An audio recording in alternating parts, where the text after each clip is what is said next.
Hey friends, I'm Christy and you're listening to Rock the Damn Boat. If you've ever bitten your tongue to keep the peace or said yes when every part of you wanted to say no, this one's for you. We're diving into the messy, real stuff that people pleasers like me have spent years avoiding. It's time to have the hard conversations, shake things up, and learn to stand tall even when it makes waves.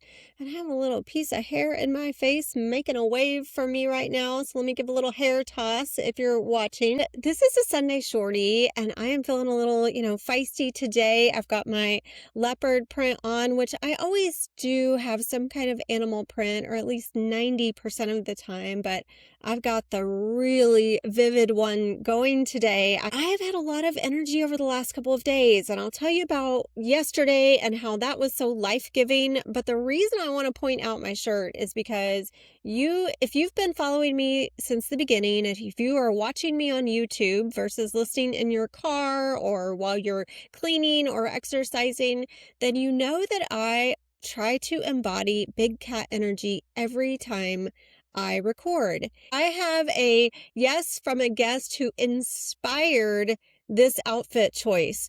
And if you know who that is, because I have talked about her, I have talked about her book, then hit the notification so that you get every new download, because I promise that in May, when I start having conversations with women who have influenced my own journey, that you will want to hear her story and so many others. So I'm excited about what's coming for May.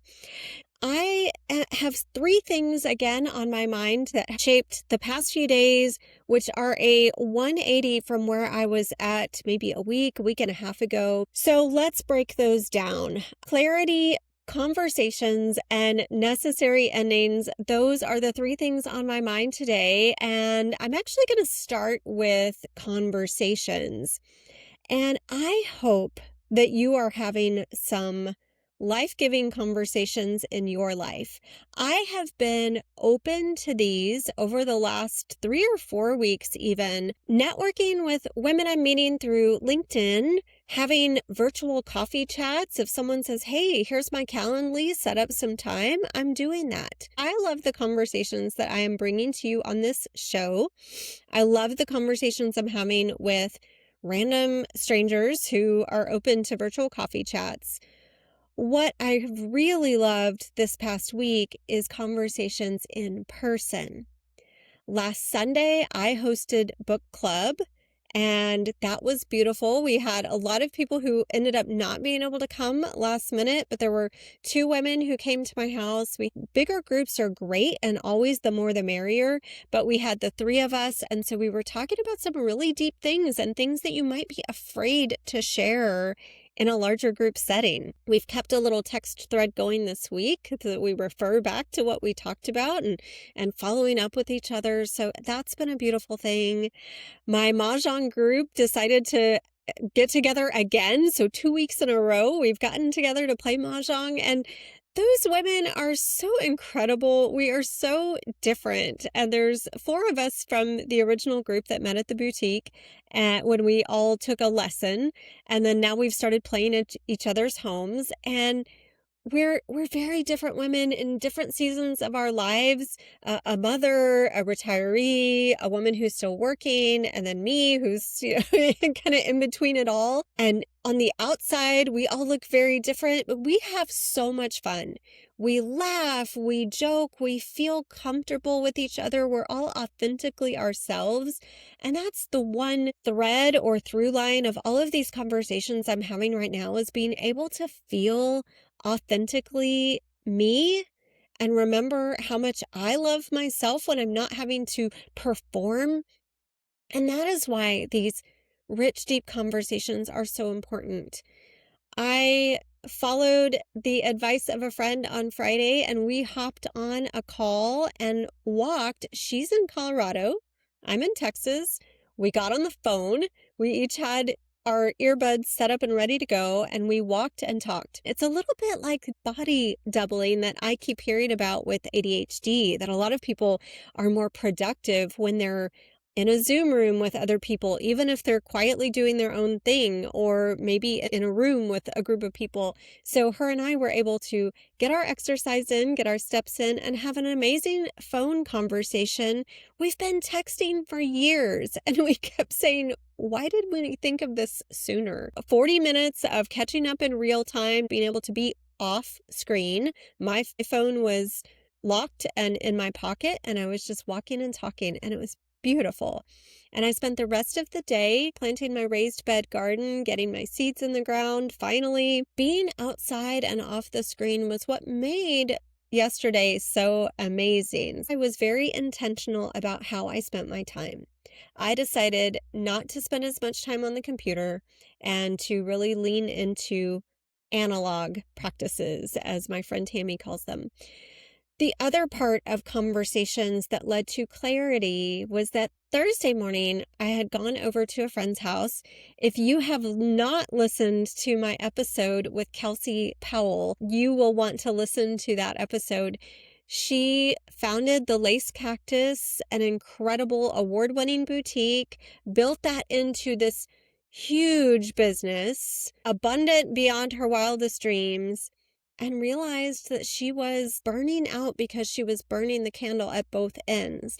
And she has stepped away from the business. She is able to spend time with her children and focus on personal growth and what this looks like for her. We met about 2 years ago when I first opened the yoga studio. We get together every 3-4 months and have these insane 2-3 hour conversations that feel like no time has passed at all. We get together, and when we are talking, it is at a soul level. If you could have a soulmate who's a platonic soulmate, just like we talk about romantic soulmates, Kelsey is my platonic soulmate. And one of the things that she said Thursday is that she feels like she's enough of a step ahead in her journey that she is able to share with me. And that is one of the things that I learned early in recovery, and I shared with her, is that I heard someone say, you're holding the hand of the woman in front of you and the woman behind you. And so Kelsey for me is the woman whose hand I'm holding ahead of me. And then I work to help the women who I'm bringing along through retreats or coaching cohorts. And those are the women whose hand I'm holding, and help them understand where the mindset is going to be once they decide to make a huge, bold decision in their lives. So I got a lot of clarity out of the conversation with Kelsey, because I know I have been spinning too many plates. That is the way that the psychiatrist put it when I did all of the cognitive testing I did earlier this year that I have talked about. I still find myself following a lot of different ideas that might lead to income, but I want to be very selective about how I do that. Right now, my energy is in this podcast. It is in the retreats I'm hosting in April and in June. But it might not be day-to-day coaching or one-on-one clients at this time. And that's okay. And there's different things that I'm open to, but I have decided that I am not going to pursue as fervently as I thought I needed to. I got a lot of discernment from that conversation. I really enjoy writing. I really enjoy podcasting. I have let the day-to-day administrative work that is required of one-on-one conversations and different things trying to gain clients, I have let all of that administrative work take the place of writing. I have a manuscript that is finished and needs to be self-edited before I pass it off to a paid editor, and I have not been doing that. I attended that Women in Publishing Summit and left so fired up to bring this book to life, and I have let it take a back seat for 2 weeks. It is very easy to fall into shiny object syndrome, and especially if you're a woman like me who is navigating the brain changes that are happening when our hormones change. The mental changes are real, And it may be that concentration is hard to come by. It may be that you've been diagnosed with ADHD late in life and you're understanding how that feels to have time blindness or other things that impede your motivation. I had not been honoring that. And now I'm going to. And that's the clarity that came out of the conversation with Kelsey. And it's a beautiful thing. I left feeling so at peace because I know that there are things that I am going to put on the back burner, just like I pulled all of the Substack tasks off of my list. So if you're watching, you'll see in the background, I have my Kanban board. And if you've ever worked with me, you know how much I believe in that visual management tool. I had a whole entire column for things I wanted to do with Substack. I pulled those all off a couple of weeks ago. And now coaching and consulting is going to fall off. My priority is to finish my book. Finally, the third thing that is, so clarity, conversations, necessary endings. When I went to the Create and Cultivate event in Austin, Jacqueline Johnson very quickly mentioned to Jonathan Van Ness that he should read Necessary Endings by Dr. Henry Cloud. I jotted that down on a note in my phone so fast, and I thought, oh, this sounds intriguing, and especially if she's recommending it to JVN. I downloaded it with one of my Audible credits, and as I was leaving Kelsey's house on Thursday, I decided to start it. It started with a little bit of business talk, and I thought, oh, maybe this is more professional than personal, but it's not. He creates a really nice balance of how necessary endings show up in your professional life and in your personal life. And he starts with the analogy of pruning. Now, my last Substack article was entitled, I Hate Roses. And it was about me acknowledging that the care and maintenance of our knockout roses is not something I enjoy, even though I love plants. He talks about pruning in the sense that you have to prune away things that aren't going to be as healthy because you need the healthy things to flourish. He talks about pruning away truly sick branches that are just not going to get well, and then dead branches, which if you have roses, you'll know you can get those canes that turn into wood, and you have to cut those away. So when I look at the different endeavors in my life, I have to look at it. What's healthy and needs some nourishment? What is sick and needs to be pruned away, and what is dead and needs to be pruned away? And for me right now, Substack felt a little bit sick in the sense that it requires a lot of time and effort to be noticed there. And it's becoming very social media-like. And I noticed even recently that they have videos similar to Reels. Maybe that doesn't feel like the most authentic place for me to be right now. I think about things that I want to thrive, those buds that I want to bloom, and it's my book, and it's this podcast. So those are things that I can put my energy behind. The clarity from the conversations that I have had over the past week, the information that I'm learning in the book Necessary Endings by Dr. Henry Cloud, are really shaping how things are going to look from here on out. And you may see less from me.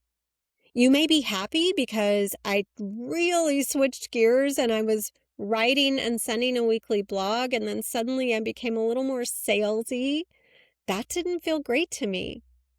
Am I passionate about filling retreats, and do I have to be a little salesy to do that? Absolutely.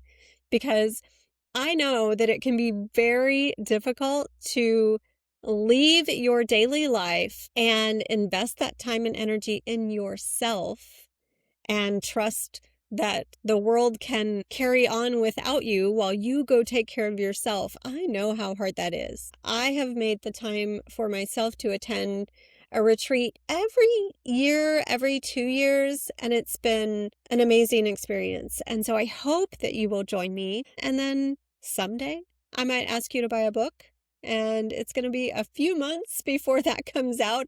I keep thinking my grandmother Gladys's birthday was September 25th, and I think maybe that needs to be my milestone for self-publishing that book.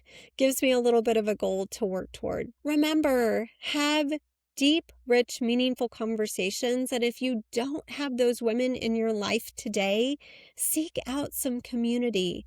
feel free to shop around. The first group that you start to meet with may not feel like your group, and that's okay. Find the women that make you feel the most authentic. You'll find clarity from spending time with those women who feel authentic to you. And then finally, if you need to hear that you should read Necessary Endings by Dr. Henry Cloud, then download it on Audible, buy it. I am finding his analogies and advice to be very appropriate for where I'm at in my life. If part of why you listen to this podcast is because of my own corporate exit and that's something you're contemplating, then it could be a very informative book for you. He talks about seasons of life, which I have been very attuned to since working with some women who shared that way of thinking with me. There are ways that we can honor seasonal living in whatever form of spirituality that you follow. Those are the three things that are keeping me going this week: conversations, clarity, and Dr. Henry Cloud. There's a way to work in the alliteration that I love so much. Thank you so much for listening to this Sunday Shorty. I would love for you to check out the retreats. And if that's not in the cards for you right now, I do have a course available for sale on my website, which is the Thrive Framework, pre-recorded for you to work through at your own pace. It is nice little short snippets, 10 to 15 minute podcast style videos. Stay tuned for the upcoming episodes around hormonal health, and it won't just be menopause. We'll also be talking about the postpartum time of life and then also how to bring wellness into the workplace. So follow, subscribe, and I will talk to you again soon. Thanks so much for listening. You've been listening to Rock the Damn Boat, a podcast produced and recorded by Christy Hughes. You can follow, subscribe on both Apple and Spotify, and your 5-star review goes a long way. Thank you so much for your support of the show.